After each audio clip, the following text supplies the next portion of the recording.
if we think about the atmosphere and climate change, we could use the analogy, as many do, about it being the atmosphere being similar to how you might think of a bathtub with the faucet or spigot turned on, water flowing in, that's CO2 coming into the bathtub, it's filling up. And when we try and mitigate that, we don't want the bathtub to overflow or get too full of water or CO2 into the atmosphere.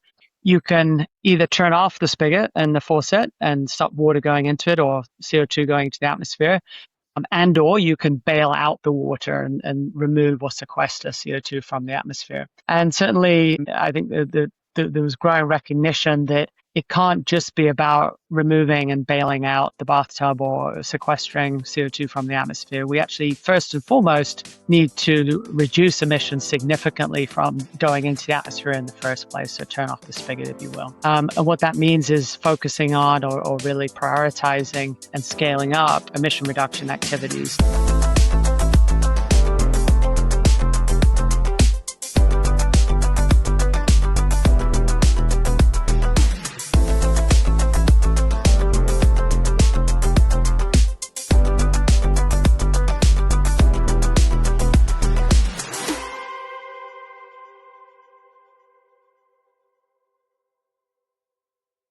Welcome back to This Week in Carbon. I'm your host, Eddie Smith, here with my co-host, Rene Velasquez. And today, our guest is Toby Janson-Smith, CEO and co-founder of Credegra and former Chief Innovation and Program Development Officer at Verra.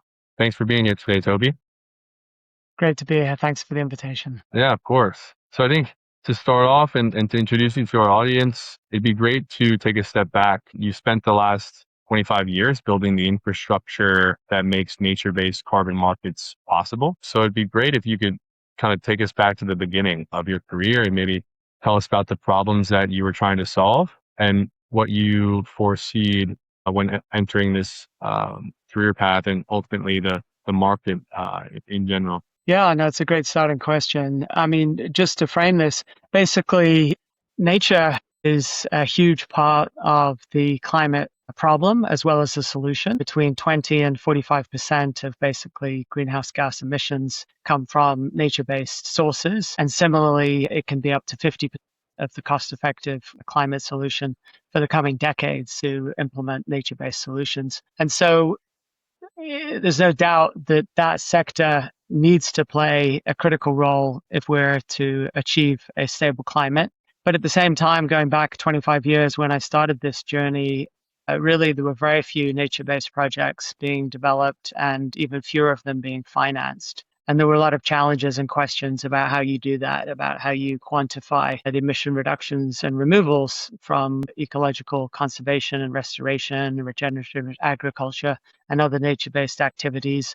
There were questions about how you deal with things like leakage and permanence. And basically that was driving away the potential for carbon finance to flow into these activities. And what we saw in certainly the regulated markets was that nature was actually being shut out. So if you go back to the Kyoto Protocol, there really wasn't a meaningful role for nature-based projects and activities. And the emphasis was really just on energy and industrial activities and projects. So a lot of the mitigation was being left on the table. And then we were seeing the same kind of thing in the early voluntary carbon market going back several decades, where there wasn't the accounting mechanisms to be able to robustly quantify the emission reductions and removals from nature. And similarly, there wasn't the market mechanisms in place for finance to flow to those activities and for offtake and corporates and others to participate in the market. So those were major gaps, and there was also a significant opportunity here.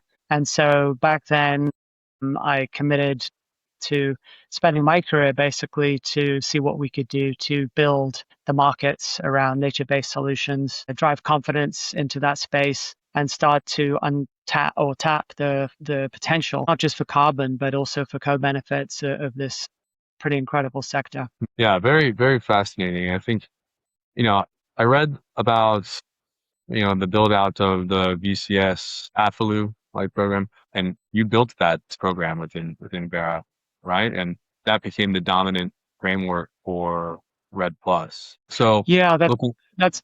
Oh, go ahead. No, go ahead. Yeah, I mean, certainly back in the day, I'll just sort of maybe take you a bit even earlier than that on the journey. I was at Conservation International, and we established a new standards mechanism called the Climate, Community, and Biodiversity Standards. And that was built through a foundation of the major conservation and environmental organizations like Conservation International, Nature Conservancy, Care International, and other organizations, Rainforest Alliance, etc. And there the goal of that standard was to try and bring some credibility into nature-based solutions so that they could be seen and applied as a credible solution for climate change mitigation. And that standard was very successful.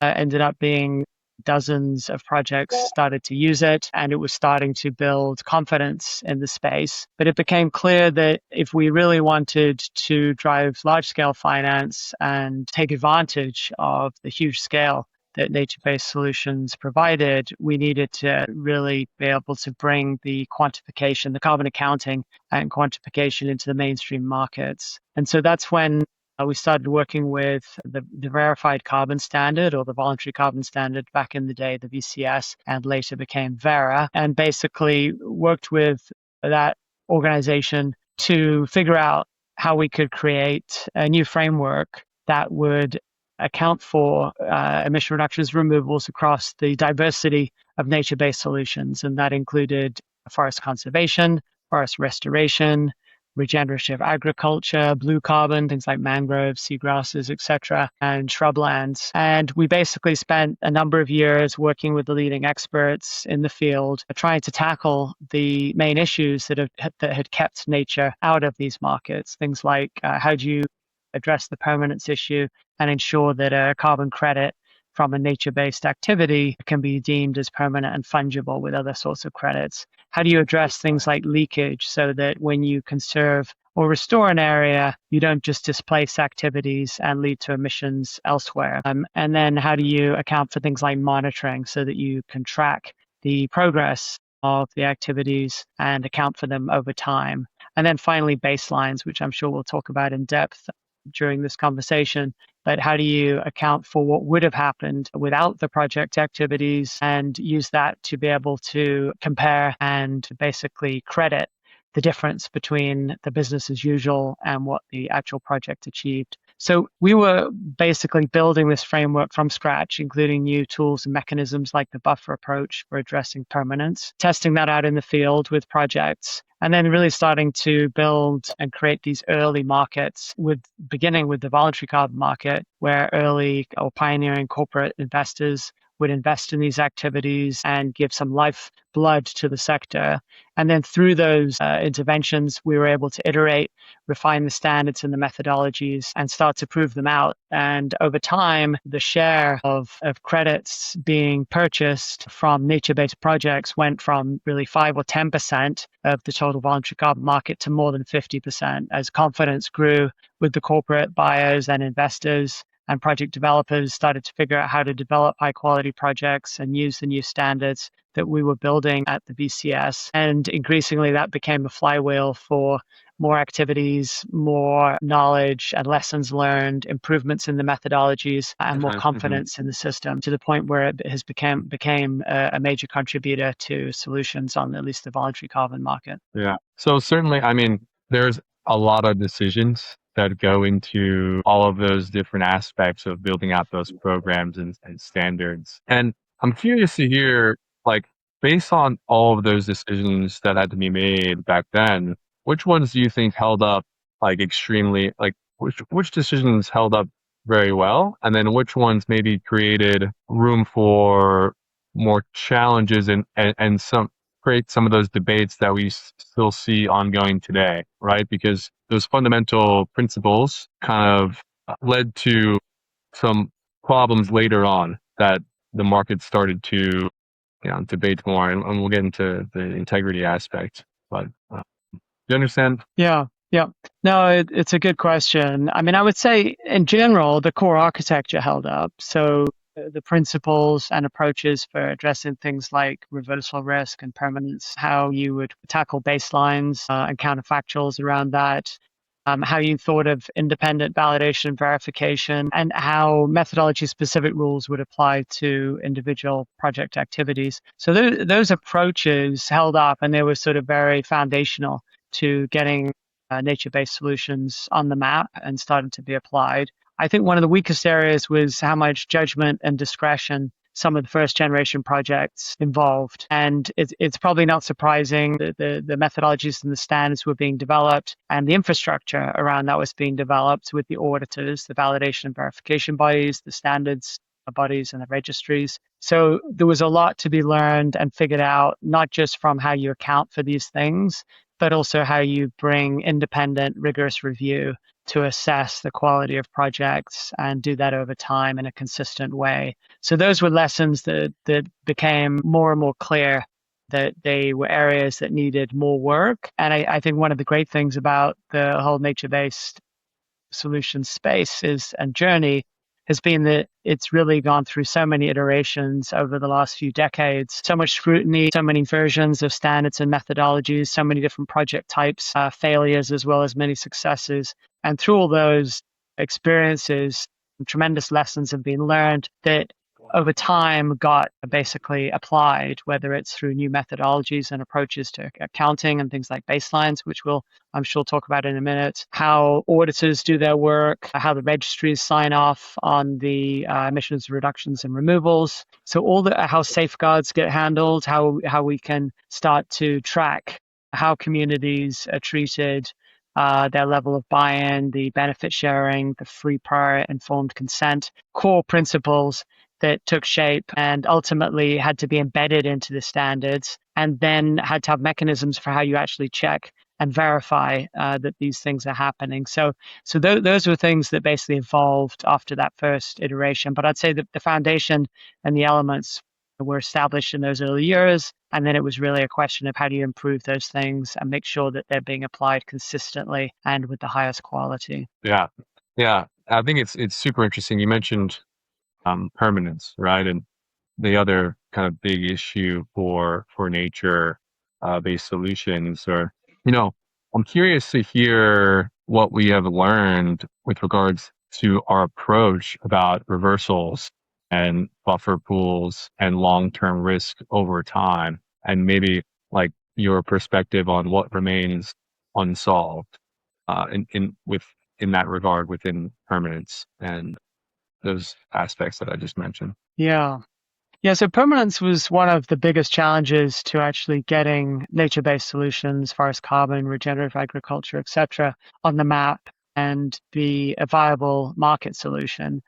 Because without permanence, basically, you didn't have fungibility of the underlying credit. So no matter how high quality of a project it was and how robust the accounting for the emission reductions and removals, if ultimately there was a risk that the reduction or removal could be reversed, or more importantly, that the carbon credit could be reversed and it's not permanent, then that created basically a second-class citizen of credit. And it meant that they couldn't play a fungible role with energy and industrial credits. And so right there, that was going to be a major problem. That was one of the things that Kyoto Protocol dealt with decades ago when they issued temporary credits for forest carbon activities. And really, there was no market appetite for those because the holders and corporates and other market actors and investors didn't know how to treat the risk if they held an asset that could be reversed or had to be replaced. So it really has been fundamental addressing the permanence issue to getting forest carbon and agricultural activities and other nature-based solutions considered as viable market credits. And back in the day, there were different solutions that were proposed and explored. The most viable became the pool buffer approach, which is what Verra basically pioneered, building on early work by many other practitioners. And the idea being that every project contributes a risk-weighted portion of their credits based on what the permanence risk or reversal risk is of that project. They contribute a portion of their credits, typically somewhere between 15 and 30%, into a pooled buffer that is held by the registry, so Verra in this case. And what that does is it serves as really an insurance mechanism to cover potential reversals that could happen anywhere across the project portfolio for that particular standard. And what that does is it gives confidence to the buyers and investors that if their particular project goes up in smoke, or the trees are illegally cut down, or there's a problem and the forest is lost or compromised and the carbon ends up back in the atmosphere, that the pool buffer basically steps in and those credits from the buffer are cancelled to make good on the credits to ensure that they're permanent and can be guaranteed. So that was the first generation really of approaches to address reversal risk and permanence. But then really in the last, I'd say, decade, there's been more and more innovation of how we can supplement the buffer approach, in particular with tools like insurance that can be applied to the individual projects, that can cover things like country risk, geologic or natural risks can be covered by insurance, implementation and financial risks. So that now is increasingly playing a role to backstop and support projects. And then there's interesting work going on with portfolio funds that basically similar to a buffer approach, but can hold in trust and guarantee long-term performance of the whole portfolio. So all those things are now starting to work together, and there's various pilots going on around the world, including with Verra, of how the different mechanisms could fit together to create the most robust approach to tackling permanence. So, Toby, just a quick one. Obviously, thanks for all of that background, and really fascinating to see that you spent 25 years in this space building the infrastructure that underpins so much of the nature-based and AFOLU world. I think I'd be remiss if we didn't sort of touch on the sort of great integrity reset that occurred over the last few years. And as it relates to market confidence, you talked a little bit about the permanence aspect as it relates to nature-based solutions and the requirement of that longevity for fungibility. Can you talk a little bit about the confidence that was shaken in the market as a result of the identification of overcrediting risk and certain issues there that the media has then taken, and what is sort of the aftermath of that? Yeah.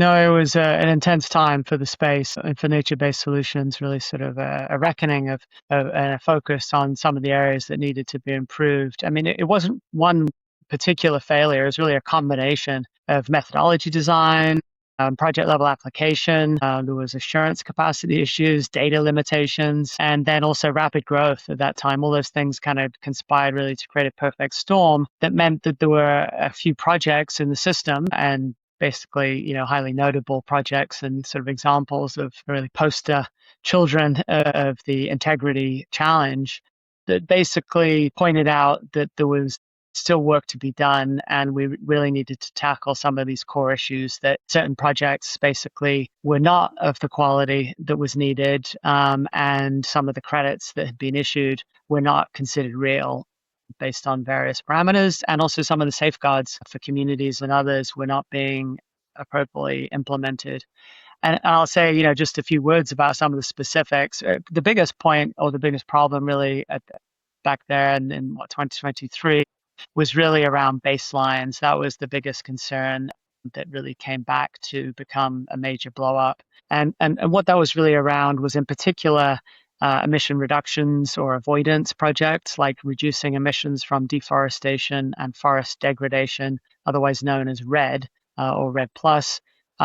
Those activities, basically, you're trying to quantify what the conservation project has achieved relative to a baseline. And that baseline is very hard to quantify because it's basically a counterfactual. The baseline never actually happens because the project steps in and conserves those forests. So what you have to do is try and figure out, if the project hadn't happened, if that, for example, conservation NGO or project developer hadn't come in and conserved those forests, what would have been the trajectory of forest loss absent the project. Very hard to do because over time, the initial assumptions around that trajectory can vary tremendously. So there were examples, in particular, some of the poster children of projects that had questionable baselines were in countries that when the baseline was set, it seemed like a reasonable trajectory of very high forest loss. And then there was, as the project got implemented, there was a change in government, and the new government was much more conservation oriented. And then all of a sudden, the assumptions around forest loss in that country and region dramatically changed. So what initially when the project started was assumed to be very extreme forest loss, so a high baseline and lots of crediting potential if you can conserve the forest, actually changed. And new government was implementing measures all by its own without carbon finance that was conserving forests all by itself. And so what that meant was there was a big change in what was seen as business as usual without the project. Yet the baseline had been locked in when the project was started. And what that meant was that over time, many of the credits that were generated against that high baseline were not deemed as basically real because the baseline had changed in effect.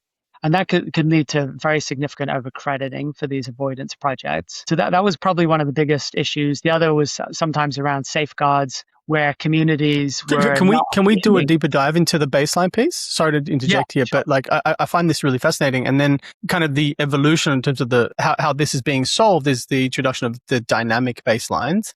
Do you want to talk about that just for a second? Yeah, sure. So let's get into that. So, as I mentioned, the example I was giving with RED projects is an avoidance or an emission reduction project, and those face counterfactual baselines. You're trying to bend the curve or change the trajectory of something, and because of that, you never actually get to see what would have happened. So they're inherently challenging, and they tend to be those baselines traditionally were locked in upfront by the project. And what that meant was that you had assurance and confidence about the baseline when the project started, which helped with project finance and implementation. But it meant that it was not adaptive over time. So if, for example, the case I mentioned where the government changed or the land management practices changed in the region that would affect the baseline, those were not captured. And so the project would carry on issuing credits against that initial high baseline. And because of that, we'd get more and more divergence in terms of the real credits versus what the reality was on the ground. So as you mentioned, Rene, one of the innovations that came about then, this was about 5+ years ago, was the idea of a dynamic baseline. So that was something that Verra and others were working on for a long time, even before the integrity reset and kind of crisis kicked in. But it takes a number of years for those methodologies to be tested and proven and refined and released. And that was when the integrity kind of blow up happened, was in the middle of that. So Verra was working on that, and then shortly afterwards basically released these initial methodologies that use dynamic baselines. And what that is, it basically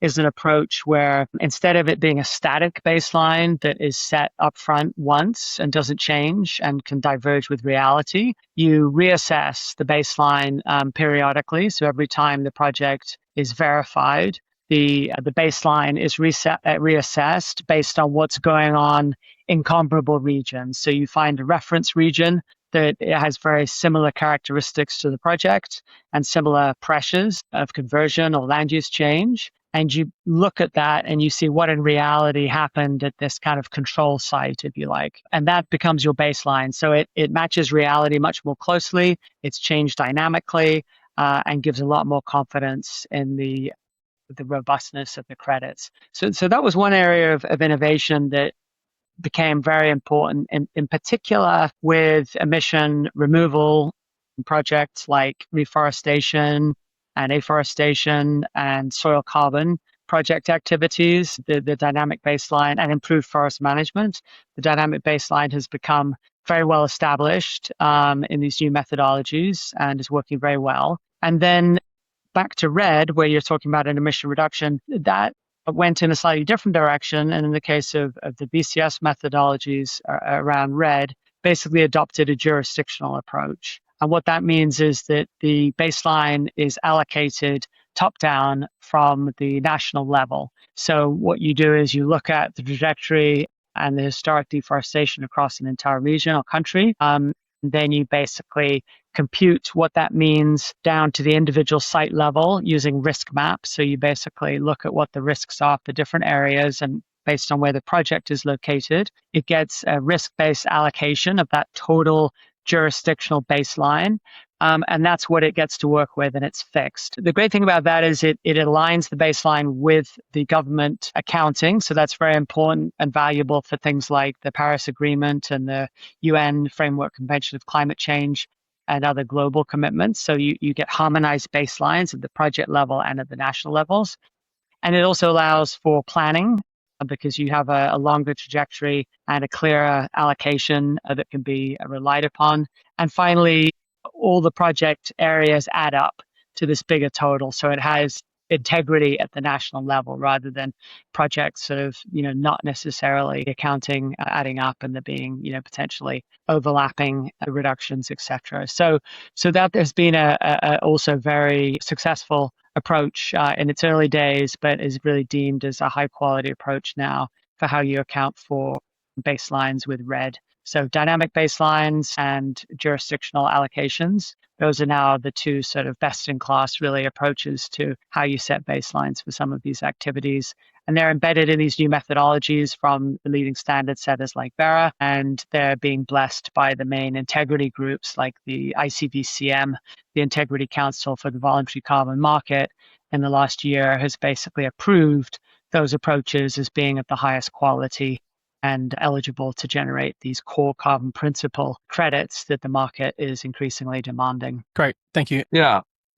It's really interesting to hear about how, your work and how you've dedicated your career to nature-based solutions. And the past few years, we've seen a lot of capital flowing into engineered removals and technology-based carbon projects. And some buyers are pivoting away from nature entirely. And I'd be curious to hear your thoughts on almost advising a corporate buyer today, on how they would put together a climate portfolio. What role do you think nature plays in a buyer's portfolio with regards to, is it alongside engineered removals? What kind of approach do you think corporates should be taking today with regards to nature-based and removal based? No, it's a key question, and I think it has sort of dominated a lot of the market discussions in recent years, where corporates were increasingly focusing on engineered removals and sometimes sidelining emission reductions from any activity, but including nature-based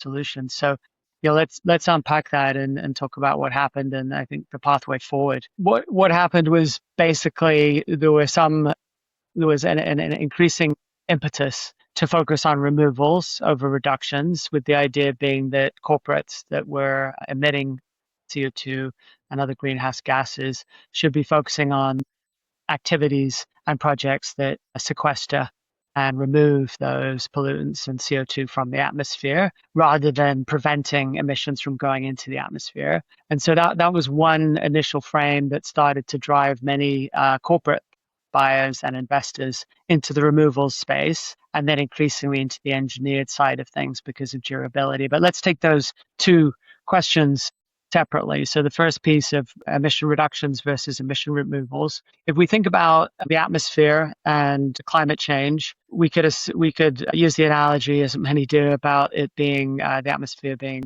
similar to how you might think of a bathtub, with the faucet or spigot turned on, water flowing in, that CO2 coming into the bathtub, it's filling up. And when we try and mitigate that, we don't want the bathtub to overflow or get too full of water or CO2 into the atmosphere.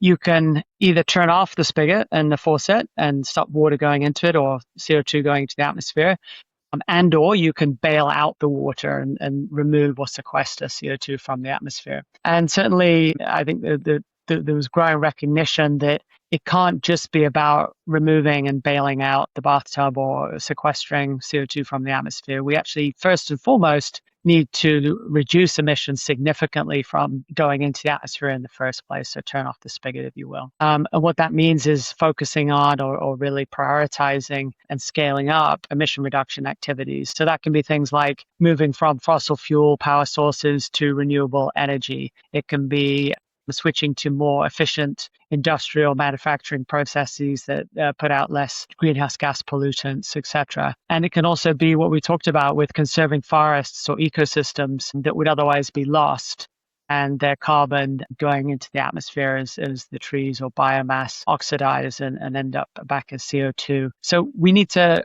stop those emissions. We need to conserve forests and ecosystems. We need to more precisely use nitrogen and fertilizer inputs for our agricultural practices, so there's less emissions there. We also need to, shift to renewables and more efficient industrial processes. So those are things we've got to fund and prioritize, and carbon markets can play and need to play a key role there, especially with nature, where there's very little alternative finance. So that's emission reductions. We need removals as well.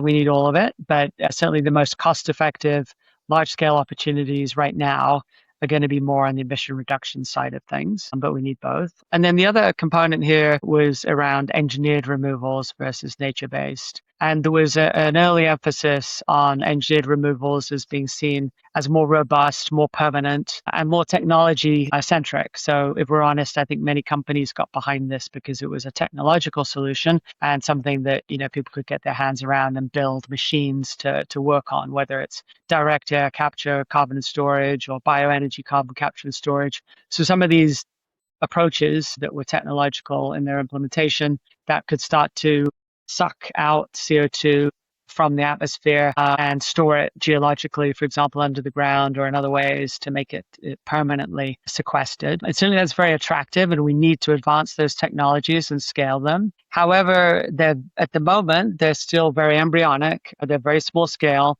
and they're very expensive to implement. So as we build that technology and make it more affordable, we need to take advantage of the more readily available, cost-effective solutions. And that's where nature really shines. It can be one of the most cost-effective mitigations.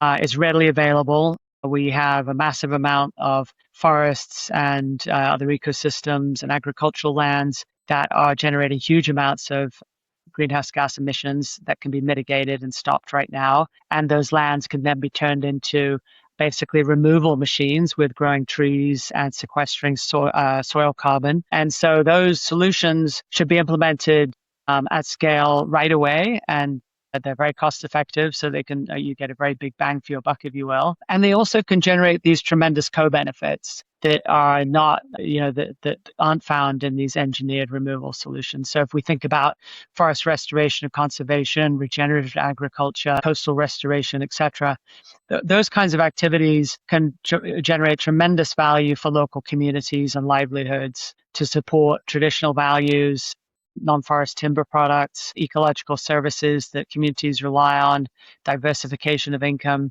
So it can be really tremendous for sustaining livelihoods of local communities, also protecting biodiversity, which is, of course, being lost at an alarming rate. So that carbon finance can play a critical role in slowing down the extinction crisis and biodiversity loss. So those are some things that nature has uniquely can generate that these energy and industrial and engineered solutions really don't produce.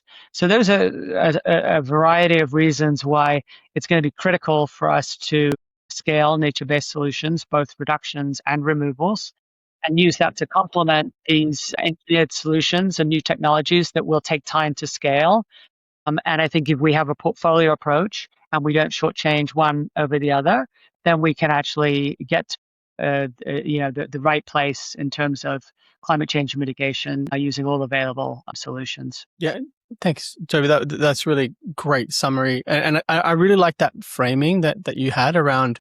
It's not an either or. It's so we've got to move away from this kind of non-binary type of framing.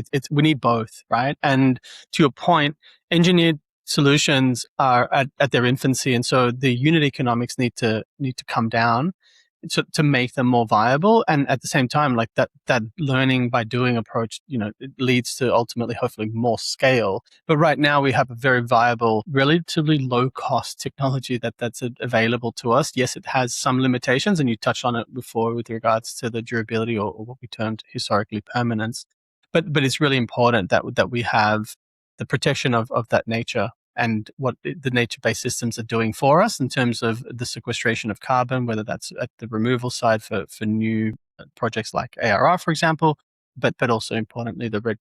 And I really like that bathtub analogy that you discussed earlier, because it's critical in terms of the problem-solving aspect here, what we have as with regards to addressing climate change. So Thanks for Yeah. that. It was really great. Thank you, Rene. And just to add also, I mean, I think there's an equity issue here too, right? If we think about these expensive engineered and industrial solutions that are going to take place in the global north, in these industrialized economies with a lot of capital and investment, that's great and needed, as we talked about. But ultimately, the communities and countries that are going to be some of the most affected by climate change are going to be in the global south, in the developing world. And what we need to make sure is that they're participating in these solutions and that they get to benefit from them. So, that's where nature-based is increasingly, has a lot of amazing projects and government interventions that are happening in the developing world.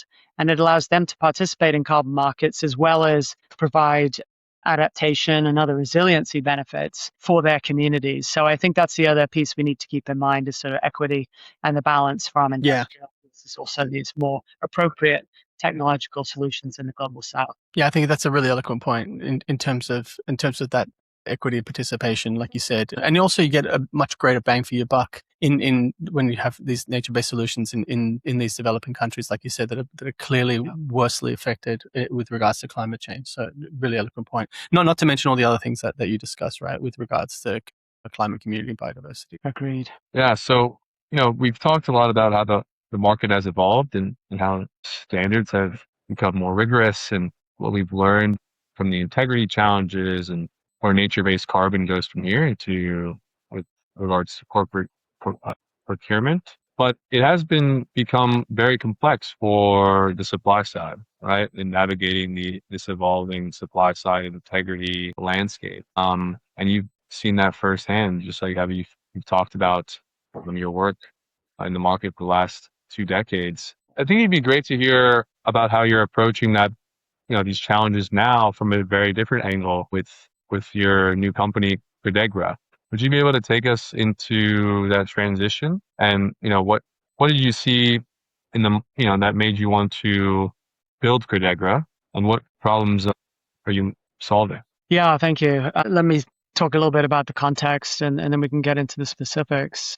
What I increasingly saw at Verra, leading program development and innovation in that organization, was that tremendous progress had been made on the quality of the methodologies. We talked about that with things like new approaches to baselines. There were new approaches to monitoring, digital monitoring, reporting, verification, and so forth, using new technologies there. And these robust methodologies are very high quality, but they're complex and they involve basically hundreds of requirements needing to be assessed when a project is validated and verified. And increasingly what that led to is that an overload, a burden really, on the existing human-based infrastructure, both with the auditors, the validation and verification bodies, and with the standard setters themselves, the registries. It basically is just too much for humans to consistently and efficiently check and to ensure that the projects were really of the highest quality and every requirement had been met.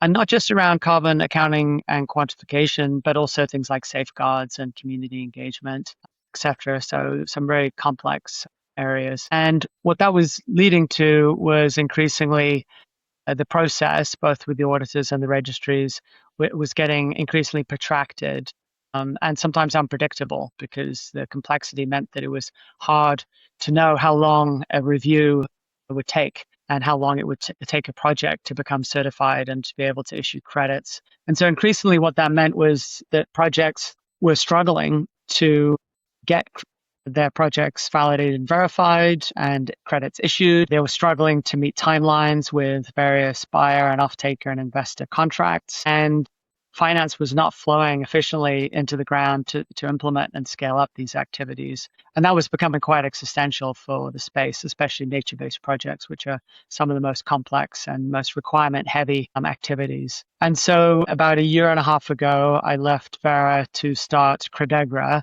which is an AI-based or AI-powered platform that supports project developers and reviewers as well, and basically making sense of the project's activities and their evidence, and basically assessing those against the standards and the methodology requirements, and identifying where there may be gaps and how the project can improve its design and implementation and documentation to address those gaps, and then basically enter the review cycle with much greater confidence, knowing that they have a clean and compliant document set that then makes the life of the reviewers, the auditors, and the standards body much more efficient and much easier and much faster. And what that does is it also frees up the other reviewers to be able to focus on the areas that they're best and uniquely positioned to tackle. So in the case of AI, we can analyze and automate, the systemic repeatable requirements, bring in traceability that, is very robust, cross-document consistency, calculation checks, identifying where there's issues with particular safeguards or where the design needs to be improved. So those are all things that we can tackle with AI, including improving the workflow of project design and implementation and verification. And then basically the auditors and the standards bodies can focus on what they are uniquely positioned to do with things like site visits, interviews with stakeholders, assessing ambiguous evidence, materiality, bringing a skeptical eye to projects, and ultimately making a certification decision.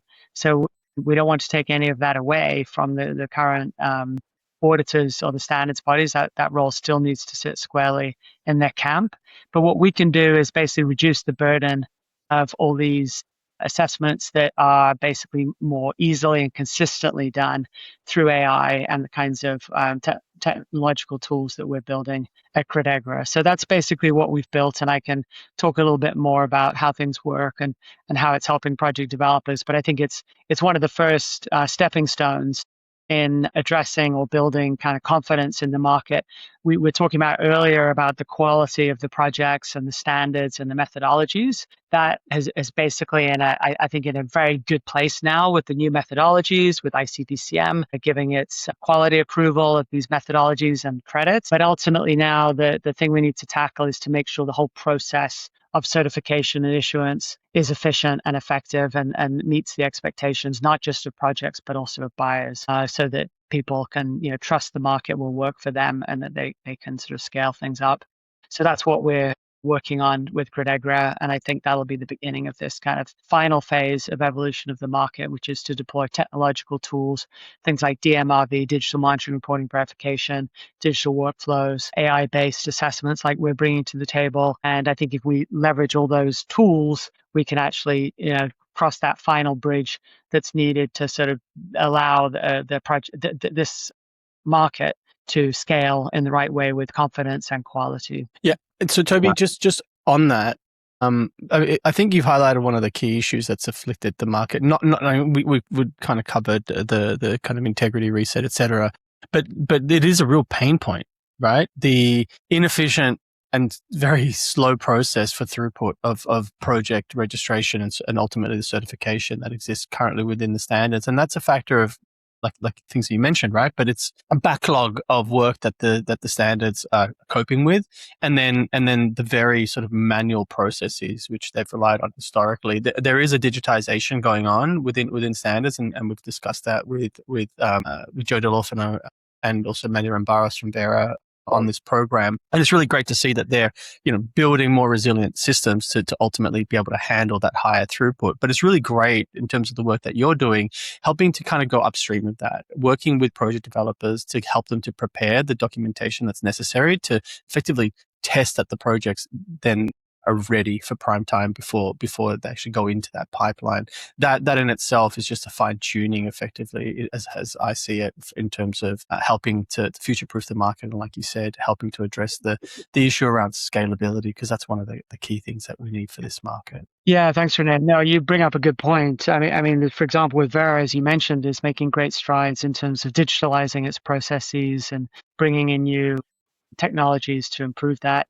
Then there's the third-party providers working on DMRV and providing a lot of rigor and efficiency on the accounting side. And what we now, as you mentioned, is to support the project developers so that they're empowered, one, to understand these very complex methodologies and standards, as we talked about, and they need to be complex, really, because we're talking about complex project activities. We've learned over the years that if you give too much latitude and it's not specific or buttoned down enough, that's where you can get into quality problems or inconsistencies. So I think the complexity is here to stay. in the methodologies and all the complex requirements. But ultimately, what we need to do is empower the project developers, for one, to make sense of those requirements and what they need to do in terms of their project design and documentation, what kind of evidence they need to provide. So we basically help them make sense of those standards so they're not going in blind. They can address things up front, tackle issues, prepare the right documentation, ensure they have robust evidence to prove that they meet the requirements. So that's what we're doing.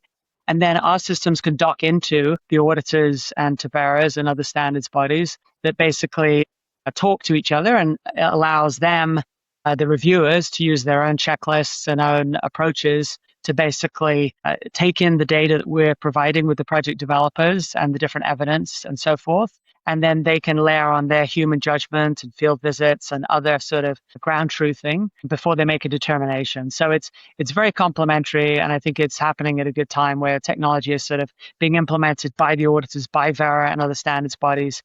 And then what we're doing is working with the project developers to make sure that they can fit into that, and they've done their work as well as they can do, and they're not flying blind. They have high quality projects, rigorous documentation, and the right evidence that they know will meet the various hundreds of requirements that are needed to generate a robust credit. Yeah, 100%. I think that's really well said. And Toby, I think this has been a fantastic conversation. You have a very unique vantage point on this market, and from helping build some of the foundational standards to seeing how they evolved in practice, and now working on the next generation of infrastructure and what that will look like through Credegra. Yeah, we really appreciate you sharing not only your perspective on where the market has been, but where you think it needs to go from here. And hopefully in this next market cycle, we'll see a lot more confidence from all of our stakeholders. Thank you, Eddie. No, I appreciate it, and appreciate the opportunity to discuss these important matters with you both and your excellent podcast. And just to say, to put out there for listeners, especially on the demand side, buyers, investors, etc., is that we're at a really pivotal time. I think we've gone through a huge journey, an arc really of the last few decades of building these kinds of projects and markets, and in particular around nature-based solutions, which we've discussed in depth today. Tremendous lessons learned, out of which has come new standards, methodologies, new approaches for doing accounting. Now we're working on the last piece with technology for tools like AI, digital workflows, and so forth to bring more efficiency and transparency and auditability to the system. But ultimately, we need the demand to be there and step in. And corporates and buyers, this is the time for them to actually invest in these spaces and show what's possible, and has tremendous amplification opportunity, because if we can prove out these systems and show what's possible with the current market, that gives confidence then, and sort of basically the ability to build out the system and the infrastructure and the project activities to take us to that really meaningful scale where we need to get to 10x plus of these activities to really make a dent in climate change. And so this is kind of, I think we'll look back on the next 10 years, even next 5 years, of saying, did we all step up and do what was needed in terms of the standards, the methodologies, the validation, verification workflow, the technology? Did we do everything we can do there? And did demand step in and provide the finance for these early project activities to show what's possible, to demonstrate the rigor and viability of nature-based solutions and other climate change mitigations, and then provide the basis and the foundation for that to really scale, not just in the voluntary market, but in the compliance markets. And we haven't talked about that really today, is the compliance markets, but that's the next bridge that we can take, and basically what the voluntary carbon market has built can be brought into the regulated markets and compliance markets. We're already starting to see that, and then take that to the next level of impact and scale. And that's what we have to do. This isn't kind of a time for timid steps. We have now the basis, the foundations, and now we just need the will and the commitment, both in the VCM and these compliance markets, to really provide meaningful solutions at the appropriate scale to mitigate climate change. 100%. Very well said. And thank you again for taking the time to join us. It's been a real pleasure having you on This Week in Carbon. My pleasure. Thank you for the opportunity.